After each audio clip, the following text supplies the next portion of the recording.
आदरणीय खासदार सुनीलजी तटकरे साहेब आज या ठिकाणी प्रदेशाध्यक्ष म्हणून संबंध महाराष्ट्रामध्ये पायाला भिंगरी बांधून फिरत आहेत.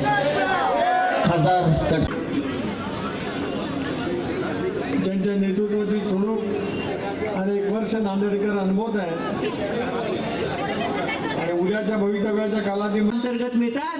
म्हणजेच खऱ्या अर्थानं वंशाला वारसदार पाहिजे या म्हणण्यानुसार या समजुतीनुसार गर्भातच लेकींची हत्या होत होती. पण खऱ्या अर्थानं महानगरपालिकेच्या 2026च्या निवडणुकीच्या निमित्तानं आयोजित या सभेला उपस्थित आदरणीय सुनील तटकरे साहेब, महाराष्ट्र प्रदेश राष्ट्रवादीच्या महिला अध्यक्षा किंवा रुपालीताई चाकणकरजी अध्यक्ष मंचावर उपस्थित स्वागत करतायत.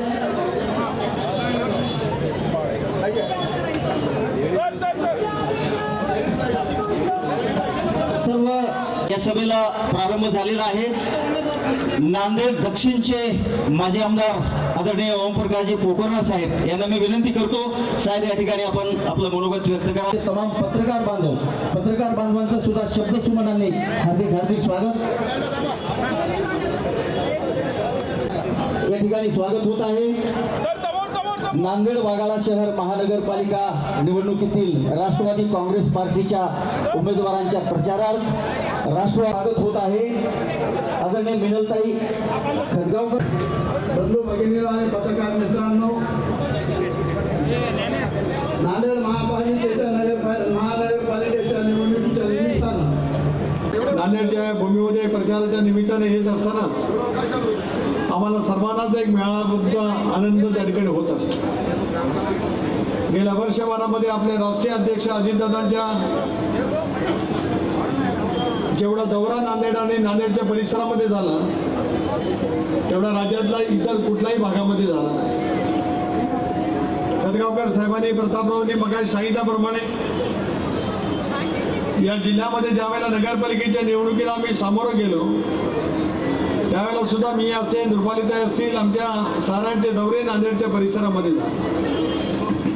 इथे यावं, इथे पक्षासाठी संघर्ष करणाऱ्या नेत्यांच्या पाठीमागे ताकद आणि शक्ती उभी करावी. वर्षानुवर्ष त्या नेतृत्वाने या परिसरामध्ये काम करण्याच्या ऐवजी स्वतःचं दुकान चालवण्याचा प्रयत्न केला आहे. त्यांची दुकानदारी बंद करत नवं नेतृत्व प्रस्थापित करावं या हेतूनेच आम्ही सर्व मंडळी नांदेड आणि नांदेडच्या परिसरामध्ये त्या निमित्ताने येतो. खडगावकर साहेबांचा प्रदीर्घ अनुभव तो विधिमंडळातील असतील, लोकसभेचा असतील, या साऱ्या अनुभवाची शिदोरी सोबत घेत उद्याच्या भवितव्याच्या कालावधीमध्ये राष्ट्रवादी काँग्रेस पक्ष सुद्धा नांदेड आणि नांदेडच्या परिसरामध्ये अनेक काही गोष्टी ठळकपणाने करण्याच्या दृष्टीतून पावलं त्या ठिकाणी उचलणार. महानगरपालिका ही कुठल्याही जिल्ह्याच्या मध्यवर्ती ठिकाणी असलेली एक अत्यंत महत्त्वाची असते. खरं तर काही मंडळींना या नगरपालिकेपासून काम करण्याची संधी मिळाली.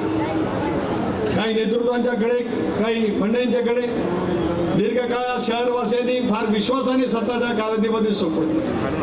पण नांदेडच्या परिसरामध्ये फिरत असताना अनेक गोष्टीच्या ठळकपणाने उणीवा त्या ठिकाणी दुर्दैवाने अनुभवायला मिळत असतो. महाराष्ट्राच्या कानाकोपऱ्यामध्ये मी नगर विकास खात्याचा राज्यमंत्री फिरलो, तदनंतरच्या कालावधीमध्ये कॅबिनेट मंत्री म्हणून फिरलो, राज्याचा प्रदेशाध्यक्ष म्हणून 14 ते 18 या कालावधीमध्ये सुद्धा फिरत आलो.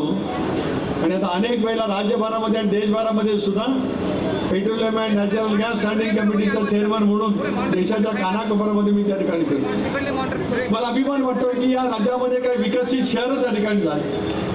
मुंबई तुमची माझी एक आर्थिक राजधानी, संयुक्त महाराष्ट्राच्या चळवळीनंतर मराठवाड्याचा संयुक्त महाराष्ट्राची निर्मिती झाली. पूर्वी सगळा हा भाग निजामाच्या राजवटीखाली होता.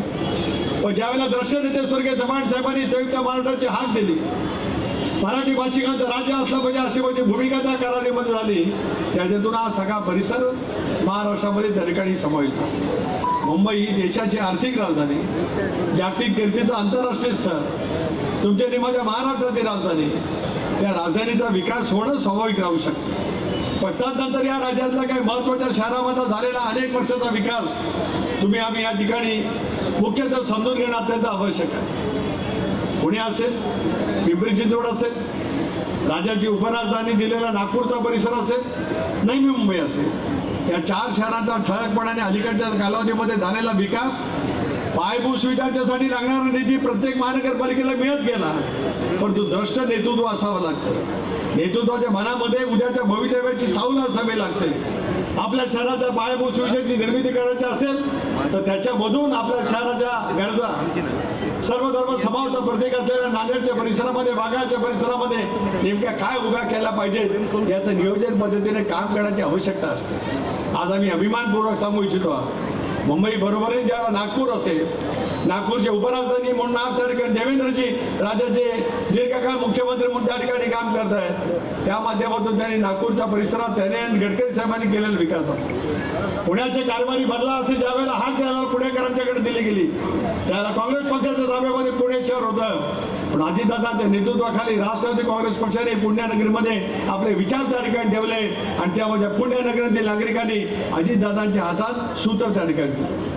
पिंपरी चिंचवड नगरपालिका ज्याला अस्तित्वात आली, या राज्यातली सर्वात श्रीमंत असलेली नगरपालिका त्याला भेटली. महानगरपालिकेमध्ये ज्याला रूपांतर झालं त्यावेळेला सुद्धा पिंपरी चिंचवडकरांनी दादांना कारभारी म्हणून त्यावेळेला निवडलं.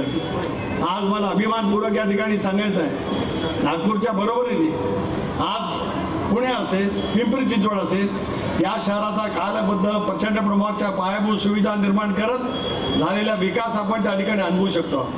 नवी मुंबई सारखं शहर असेल, नवी मुंबई म्हणजे रायगडमधून मुंबईला जाण्याचं प्रवेदन, मुंबईमधून कोकणाला जाणारं प्रवेदन आज आंतरराष्ट्रीय विमानतळ नवी मुंबईच्या परिसरामध्ये झाले. तिथे गणेश नाईक त्या कालावधीमध्ये राष्ट्रवादी काँग्रेस पक्षाचं नेतृत्व करत होते. या 3 शहराचा झालेला विकास जर का आपण पाहिला, योग्य पद्धतीने योग्य नियोजन करत, राजकीय इच्छाशक्तीची जोड त्याला देत, कुठल्याही पद्धतीचा आपोआप हे होणार नाही याची खबरदारी घेत त्या शहराचा सर्वांगीण विकास त्या नेतृत्वाने केलेला तुम्हाला मला त्या ठिकाणी पाहायला मिळतो. नांदेडमध्ये नेमकं असं काय झालं, मला आठवतं मी ज्याला राज्याचा अर्थमंत्री होतो, ज्या कालावधीमध्ये गुरुद्वारा 300 वर्ष पूर्ण झाली, देशाचे पंतप्रधान मनमोहन सिंग साहेब होते, मॉन्टेसिंग अहवालेलं नियोजन मंडळाचे उपाध्यक्ष त्या कालावधीमध्ये होते. 1000 कोटी रुपयापेक्षा जास्त निधी नांदेडच्या परिसराच्या विकासासाठी त्या कालावधीमध्ये दिला. पुणे असेल, पिंपरी चिंचवड असेल, नागपूर असेल किंवा नवी मुंबई असेल, यांना एकाच वेळेला 1000 कोटी रुपयाचा निधी कधी मिळाला गेला नव्हता. मंत्रिमंडळाने जबाबदारी त्यावेळेच्या नेतृत्वावरती सोपवली गेली होती. 1000 कोटी रुपयाचा विकास कालबद्ध पद्धतीने या शहरामध्ये झाला असेल तर आज या ठिकाणी खदगावकर साहेब आपण या ठिकाणी आज प्रतापराव आहेत, ओमप्रकाश आहेत, मोहनराव आहेत, त्यांनी या शहरामध्ये विधिमंडळामध्ये नेतृत्व केलं. ते 1000 कोटी योग्य पद्धतीने नियोजनबद्ध पद्धतीने या शहरामध्ये राबवले गेले असते तरी या शहराचा झालेला कायापालट तुम्हाला अनुभवायला मिळू शकेल.